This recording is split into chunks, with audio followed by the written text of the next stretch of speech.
All right, so we've got a whole stack of articles here. Yeah.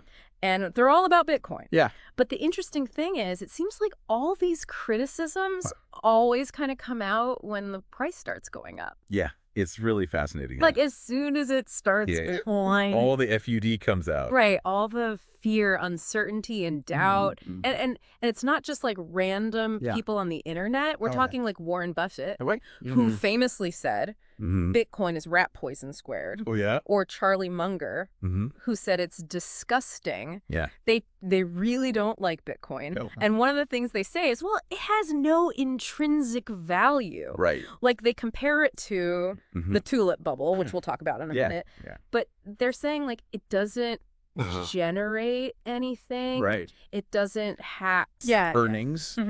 It doesn't have dividends. Yeah. Like a company would. Right. So it's worthless. Yeah. That's their argument. That's their argument, but there's a really important point Okay. they're missing here. Okay. Because even our fiat currencies, like the US dollar, they don't really have intrinsic value, either in the traditional sense. Okay. Like, where does the dollar's value come from? Right. It's not like it's tied to gold anymore or anything like that. Okay. It's really just backed by the government, economic stability, and public trust. Okay. That's it. Interesting. You know, and even the Federal Reserve admitted this. Okay. In a review they did in 2018, they highlighted that the dollar's value isn't tied to any tangible asset anymore. So is it Yeah. Is it fair to say that they're kind of holding Bitcoin for a different standard? Yeah, I think they are. Than like the US dollar? Absolutely. Yeah. Because Bitcoin, it gets its value from a few things. Okay. One is its limited supply. Okay. You know, there's only ever going to be 21 million Bitcoins. That's it. Yeah. And then it's useful as a store of value. Okay. It's secure. And then the technology behind it, it's groundbreaking. Okay. So, I mean, even big institutions are starting to recognize this. Yeah. Like JP Morgan, Yeah. they're exploring spot Bitcoin ETFs now. Wow. So even Jamie Dimon is coming around. It seems like it. But what about the tulip mania thing? Okay. So the tulip bubble, like what happened there? So basically back in the 1600s in the Netherlands, tulip prices went crazy. Okay. People were speculating like crazy. Right. And the prices just kept going up and up and up. And then boom. The bubble burst. The bubble burst. And everyone lost their shirts. Pretty much, yeah. So are they right? Well, is Bitcoin just... It's a tempting comparison. Okay. I'll give them that. Okay. But I think it's a little superficial. Okay. Because the tulip bubble was all about speculation. Okay. There's no real value there. But Bitcoin, it's shown that it can bounce back from big price drops. Okay. And it's done it consistently. If you look at a chart comparing Bitcoin to tulips, the South Sea bubble, the .com bubble, you see a big difference. So it's almost like it thrives on these booms and busts. I think in a way it does. Okay. Every cycle, it seems like, more people use it. Okay. The technology gets better. Yeah. The foundation gets stronger. And even people like Jamie Dimon. Oh, yeah? Who used to hate Bitcoin. Right. Like he called it a fraud. Oh, yeah. He said it was worse than tulip bulbs. Really? Yeah. He didn't hold back? But now JP Morgan is investing in Bitcoin ETFs. So it seems like even the biggest critics are... Yeah. They're starting to come around. Coming around. It's pretty amazing. So maybe Bitcoin isn't just another tulip bubble. I don't think so. But what about all the talk about Bitcoin being used for illegal stuff? Right. Money laundering. Yeah, like Senator Elizabeth Warren is worried about that. Yeah, she's concerned. Yeah. And it's a valid concern. Okay. Nobody wants to see criminals using this technology. Right. But the thing is, Bitcoin is actually more traceable than cash. How? How is that possible? Because of the blockchain. Oh, okay. Every transaction is recorded, publicly viewable. Okay. So it's hard to hide. So it's like the thing that makes it anonymous is also the thing that makes it exactly pretty much. Wow. Yeah. So if you're trying to launder a lot of money, it's probably not the best way to do it. Okay. Now, there are services out there, like mixers and tumblers, that try to make it harder to trace transactions. But even those have limitations. companies like Chainalysis, they're getting really good at tracking those transactions. Oh, wow. Yeah. So it seems like most money laundering still happens the old-fashioned way. Yeah. Through shell companies and stuff like that. Exactly. That's pretty ironic right. that Bitcoin is supposed to be this shady currency, but it might actually be more transparent. Yeah, it's kind of than the traditional system. It is. But what about the energy consumption of Bitcoin? Yeah, that's another big one. Like the University of Cambridge. They have this index that tracks it. Yeah. And at times it's been comparable to whole countries. I know. That's a lot of energy. It is a lot. So is it as bad as they say? Well, Dan Held argues that we need to look at it in context. Okay. You know, compare it to other things, like gold mining. Okay. Or the traditional financial system, which uses a ton of energy too. Like with all the data centers. Yeah, and bank branches and all that. Okay. So it's easy to focus on Bitcoin without thinking about what it's replacing. That makes sense. And the other thing is, Bitcoin mining is going green. Oh, really? Yeah, they're using more renewable energy. Okay. Why is that? Well, because it's cheaper. Okay. And you can mine Bitcoin anywhere. So miners are going to places with cheap hydropower, solar, wind.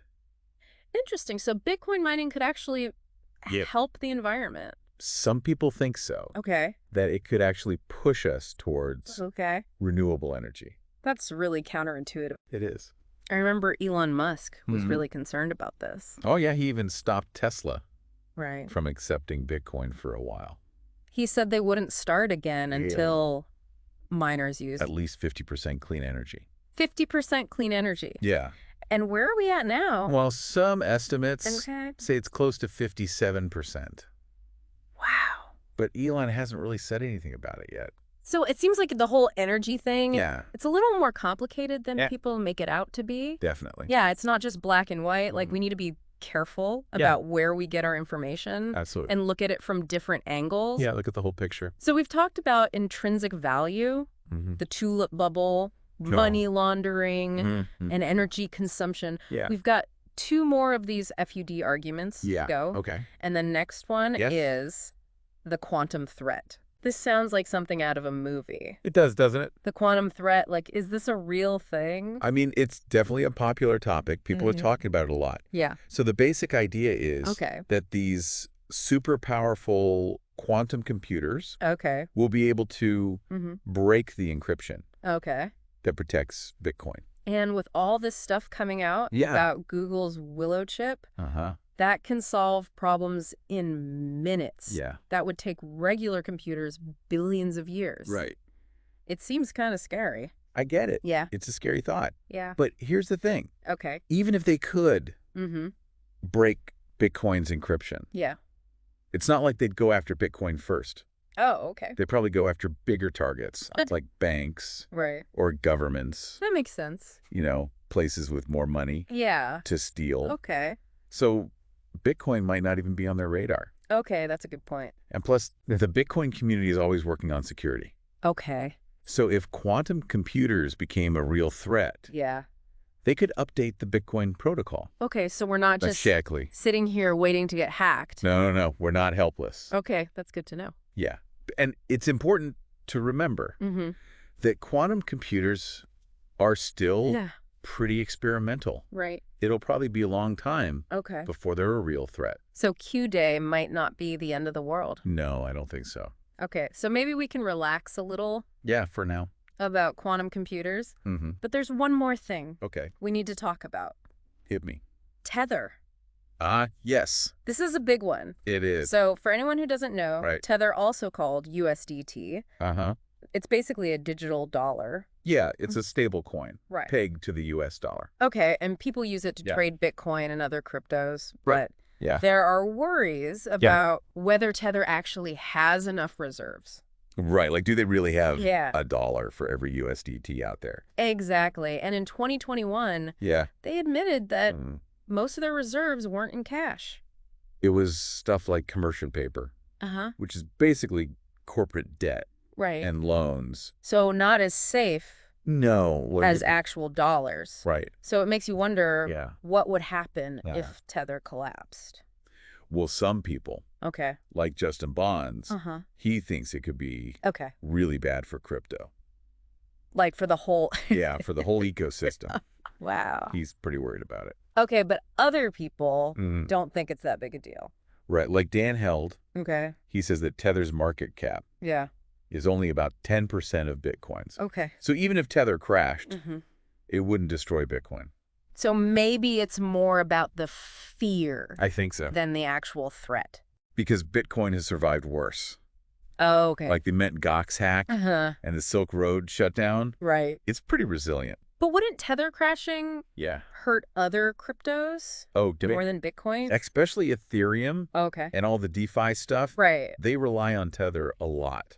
So it's not as simple as Tether falls, Bitcoin falls. No, it's way more complicated than that. Okay, so we've talked about intrinsic value, tulip mania, money laundering, energy consumption, quantum computers, and Tether.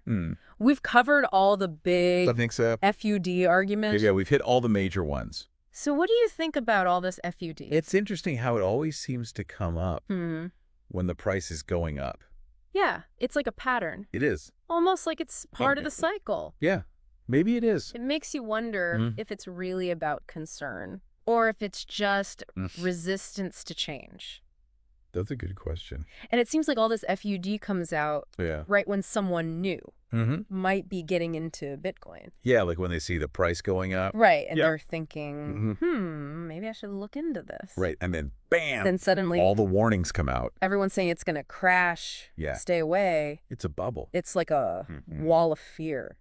Yeah, it can be really intimidating. So how do you cut through all that? I think it comes down to education. Okay. And thinking critically. Don't just believe everything you hear. Right. Even if it comes from like a famous... Exactly. Yeah, or a politician. Do your own research. Exactly. Read the white papers. Look at the technology. Yeah. Understand the arguments from all sides. So basically become an expert yourself. Well, you don't have to be an expert. But you should be informed. Okay. Right? Don't just blindly follow the crowd. Yeah, make your own decisions. Exactly. Okay. And remember, Bitcoin is always changing. Okay. So what was true a few years ago might not be true today. So you got to stay up to date. Stay up to date. Don't let the FUD make your decisions for you. Right. It's about filtering out the noise and finding the signal. So stay curious. Yeah. Stay informed. Exactly. And don't be afraid to change your mind. Absolutely. The crypto world is all about change. Speaking of change, you mentioned DeFi earlier. Oh, yeah. When we were talking about Tether. What exactly is that? So DeFi stands for decentralized finance. Okay. And it's basically trying to rebuild the financial system. Okay. But on the blockchain. Without banks. Yeah, no banks. So it uses those smart contracts. Yeah, exactly. That we hear so much about. Smart contracts are basically agreements written in code that automatically execute. So it's like programmable money. Yeah, kind of. Okay, so what's the big deal with DeFi? Well, the idea is to make finance more open, transparent, and accessible. But it's also risky. Okay. How so? Because it's all interconnected. Yeah. If one part fails, it could affect the whole system. So like if Tether collapsed. Yeah, that could be a big problem. For DeFi. Yeah. Wow. It's like the Wild West out there. It is. It's still early days. Yeah. But it's exciting. Okay, well, I think we've done a good job of covering all the I think so. Bitcoin, FUD. We've looked at all the arguments. We've debunked some myths. Yeah, and hopefully we've helped our listener to think for themselves about Bitcoin. Because at the end of the day, it's your money. It's your decision. Exactly. So do your research, stay informed. Yeah. And don't be afraid to jump in. Right. The crypto world is waiting. Thanks for joining us. Yeah, thanks.